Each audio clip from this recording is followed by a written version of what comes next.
વિધાનસભાની ચૂંટણી પહેલાં રાજકીય માહોલ સતત જામી રહ્યો છે। રાજકીય પાર્ટીઓનો આક્ષેપોનો દોર શરૂ થઈ ગયો છે। રાજકીય પાર્ટીઓના નેતાઓની વધી ગઈ છે। પત્રકારો સાથેનો સંવાદ પણ વધારી દેવાયો છે। ભાજપના રાષ્ટ્રીય પ્રવક્તા સુધાંશુ ત્રિવેદી દ્વારા કેટલાક મહત્વના મુદ્દાઓ પર આજે પત્રકાર પરિષદને સંબોધવામાં આવી હતી। ગુજરાત વિધાનસભાની ચૂંટણીને લઈ રાષ્ટ્રીય નેતાઓ સુરતમાં પ્રચાર કરી રહ્યા છે, ત્યારે ભાજપના રાષ્ટ્રીય પ્રવક્તા સુધાંશુ ત્રિવેદીએ નિવેદન આપતા જણાવ્યું કે વિધાનસભાની ચૂંટણીમાં દરેક પાર્ટી અલગ અલગ માનસિકતા સાથે મેદાનમાં ઉતરી છે। કોંગ્રેસ પાર્ટી પોતાનું અસ્તિત્વ બચાવવા માટે વલખા મારી રહી છે। આમ આદમી પાર્ટી ગુજરાતમાં પોતાની હૈસિયત ઊભી કરવા માટે આવી છે અને ઓવેસી આગ લગાવવા માટે આવ્યા છે। ગુજરાતને બદનામ કરનારા હંમેશા સત્ય સાથે રહે છે। વિશેષ કરીને ચૂંટણી સમયે તેઓ વધુ સક્રિય થઈ જતા હોય છે। ભારત જોડો યાત્રા જે યાત્રાને લઈ નીકળ્યા છે તેમની સાથે જે ફોટા પડાવી રહ્યા છે તેઓ સમગ્ર દેશ અને ગુજરાતની જનતા ખૂબ સારી રીતે ઓળખે છે। જે લોકો જોડાઈ રહ્યા છે તેમની માનસિકતા કેવી છે તે અંગે તમામ લોકો જાણે છે।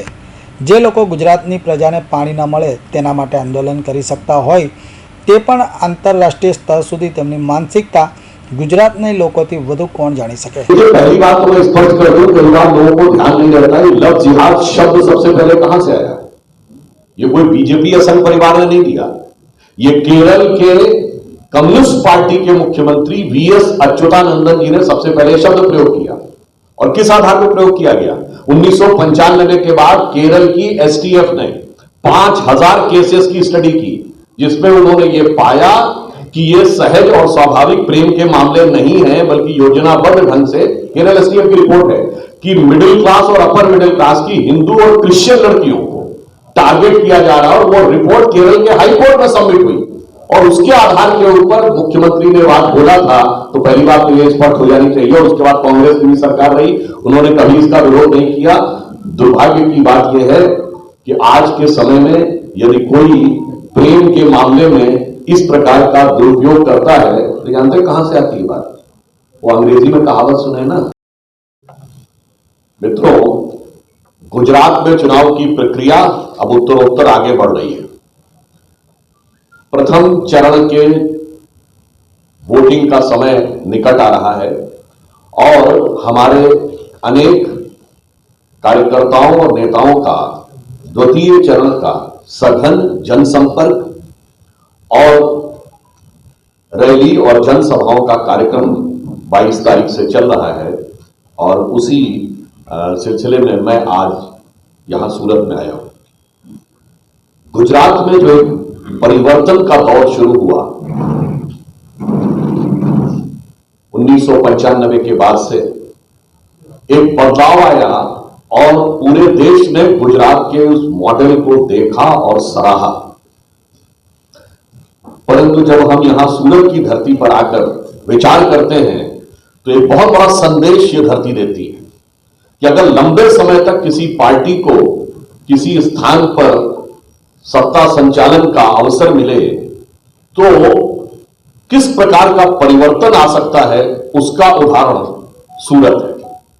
मुझे याद है कि जब हम लोग बहुत यंग थे, छात्र जीवन से जस्ट निकले थे, तब सूरत में प्लेग फैला था।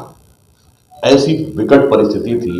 1994 का शायद वर्ष था और उसके बाद 1995 में फिर सफाई हुई और राजनीतिक दृष्टि से भी सफाई हुई और यहां पर नगर निगम में एक बदलाव आया। और आज 27 वर्ष के बाद सूरत भारत के सेकेंड क्लीनेस्ट सिटी यानी टॉप जो 2-3 शहर हैं सबसे सफाई में, उनमें से एक आकर खड़ा हुआ। इतना ही नहीं, यहां पर चाहे गार्बेज हो उसका कलेक्शन, चाहे रात में क्लीनिंग हो, इस प्रकार की व्यवस्था की गई कि आज वो जहां पर की कभी गंदगी के कारण महामारियों का प्रभाव रहता था वो सबसे स्वच्छ शहरों में शुमार हो गया। यह बदलाव होता है। उसके उपरांत इंफ्रास्ट्रक्चर में अगर हम देखें तो यहां 100-120 से अधिक फ्लाईओवर्स बने। सबसे बेहतर पब्लिक ट्रांसपोर्ट सिस्टम जो बसेस के माध्यम से है उसका प्रमाण यहां पर देखने को मिलता है।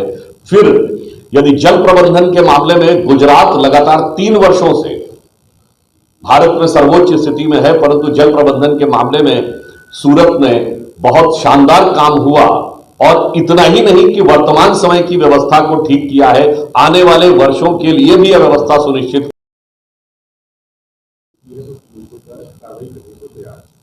इस पर जो एक्टर्स हैं ऋचा चड्ढा उन्होंने ट्वीट करके भारतीय आर्मी की भारतीय सेना की मजाक उड़ाया है और उन्होंने कहा है कि गलवान जो घाटी में घटना घटी थी उसमें जवान शहीद हुए थे, तो उस पर उन्होंने मजाक उड़ाया भारतीय सेना का। भारतीय सेना के शौर्य और क्षमता के ऊपर किसी भी व्यक्ति के मन में कोई संदेह नहीं होना चाहिए। बहुत दुर्भाग्य की बात है कि ऐसे किसी भी व्यक्ति को, चाहे समाज के किसी भी क्षेत्र में कार्य कर रहा हो, इस तरह की टिप्पणी से बचना चाहिए, क्योंकि सेना में क्या हो रहा है और क्या क्षमता है सेना के अधिकारी बताते हैं। परंतु मुझे लगता है कि ये लोग उस विचारधारा से प्रेरित हैं या उस मानसिकता से प्रेरित हैं कि जिस समय सर्जिकल स्ट्राइक हुई थी तो प्रेस कॉन्फ्रेंस किसने की थी, भविष्य में जल की कोई समस्या ना आने पाए। उसके बाद अगली चीज आती है ऊर्जा। तो सौर ऊर्जा को लेकर यहां पर जिस प्रकार का इंफ्रास्ट्रक्चर डेवलप किया गया, अब इसके उपरांत यदि हम देखें तो गुजरात में सबसे ज्यादा इंडस्ट्रियल डेवलपमेंट और स्टार्टअप्स शुरू हुए और सूरत ने उसमें एक अग्रणी भूमिका निभाई है। यह देश में सबसे fastest growing city, safest city, cleanest city के टॉप 5 में, इन सारी कैटेगरीज में कहीं ना कहीं देश के टॉप 5 सिटीज में इसकी स्थिति है। और फिर इतना ही नहीं, यहां पर ease of doing business, employment creation में जिस प्रकार के शानदार उदाहरण प्रस्तुत किए गए हैं, यह दर्शाता है कि लंबे समय तक यदि अवसर मिले जनता की सेवा का, तो किसी भी शहर की सूरत किस तरीके से चमकाई जा सकती है। वो आज डायमंड बुर्ज अब फंक्शनल होकर शुरू हो गया है, तो ये एक और नया आयाम ऐड करेगा राष्ट्रीय ही नहीं अंतर्राष्ट्रीय स्तर तक के व्यापार और उद्योग के क्षेत्र में सूरत के लिए। यहां पर फ्लाइट कनेक्टिविटी, इंफ्रास्ट्रक्चर, यह भी बहुत तेजी से आगे बढ़ रहा है। परंतु इसी के साथ साथ यहां पूरे भारत का एक संयुक्त स्वरूप दिखाई पड़ता है। जिसे प्रधानमंत्री श्री नरेंद्र मोदी जी ने कहा था ना, एक भारत श्रेष्ठ भारत, उसका यदि आपको झलक देखनी है तो वह सूरत में आके दिखाई पड़ती है। और यहां एक और महत्वपूर्ण बात है, 72वां 73वां संविधान संशोधन होने के बाद संवैधानिक दृष्टि से 3 टियर ऑफ गवर्नमेंट मानी जाती है, यानी लोकल गवर्नमेंट, स्टेट गवर्नमेंट और सेंटर। यहां तीनों चरणों में, यानी तीनों स्तरों पर भारतीय जनता पार्टी के रहने के कारण एक अभूतपूर्व विकास हुआ है। परंतु उसी के साथ साथ मैं यह भी कहना चाहूंगा कि सूरत के साथ कुछ ऐतिहासिक चीजें भी जुड़ी हैं। जैसे 1995 में और पिछले चुनाव में कांग्रेस पार्टी साफ हो गई थी, परंतु आप में से बहुतों को याद हो, कांग्रेस के इतिहास का पहला विभाजन 1907 में सूरत में हुआ था। और वहां से जो विभाजन की शुरुआत हुई, नरम दल और गरम दल का जो डिवीजन हुआ था, उसके बाद आज तक कोई 20 साल ऐसे नहीं गुजरे हैं जब कांग्रेस में कोई डिवीजन न हुआ। तो यह भी दर्शाता है कि इतिहास की एक बड़ी करवट, यानी यूं कहें कि जो कांग्रेस मुक्त भारत की बात होती है, वो तो स्वतंत्रता संग्राम के दिनों में ही कांग्रेस में सूरत से उसका आगाज हो गया। आज पूरे गुजरात को यदि हम देखें तो हमने तो मैं कहना चाहूंगा कि जिन लोगों ने गुजरात के पानी यानी जल को भी रोकने का प्रयास किया, जिन लोगों ने गुजरात के पानी यानी मान सम्मान को भी आक्षेपित करने का, कलंकित करने का प्रयास किया, गुजरात की जनता निश्चित रूप से आने वाले इस चुनाव में उसका समुचित उत्तर देगी। और मैं यही अनुरोध करूंगा, तो एक हिंदी का बड़ा फेमस दोहा है कि रहीमन पानी राखिए, बिन पानी सब सुन, और पानी गए न उबरे, मोती मानस चून। मतलब उस पानी की भी रक्षा करिए जो जल है, जीवन देता है, और उस पानी की भी रक्षा करिए यानी जो सम्मान देता है। जैसे पानीदार व्यक्ति कहते हैं ना, मतलब जिसमें आत्मगौरव और सम्मान हो। तो हमने गुजरात में विकास, जन कल्याण और गुजराती अस्मिता तीनों को स्थापित किया है।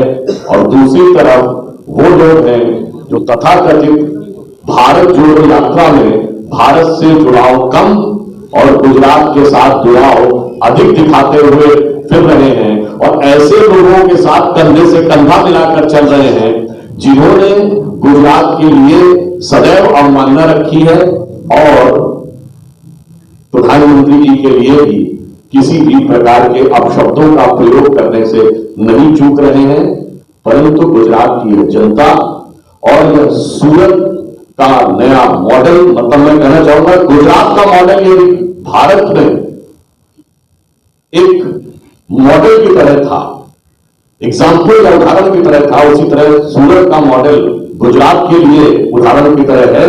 तो मुझे अपेक्षा है कि उसी दिशा में आगे बढ़ते हुए जब संपूर्ण भारत मोदी जी के नेतृत्व में एक महान भारत बनने की तरफ स्वतंत्रता के अमृत काल में चल रहा है। છેલ્લા લાંબા સમયથી જ્યારે ભારતીય જનતા પાર્ટી ગુજરાતમાં શાસન કરી રહી છે ત્યારે વિકાસ કેવી રીતે થાય છે તેનું ઉત્તમ ઉદાહરણ આપ્યું છે। સ્થાયી સરકાર પોતાના વિસ્તારમાં વિકાસના અને શિખરો સર કરે જે પૈકીનું ગુજરાત ઉત્તમ ઉદાહરણ છે। ગુજરાત દેશ આખાને નેતૃત્વ આપી રહ્યું છે। Bureau report Hind TV news Surat.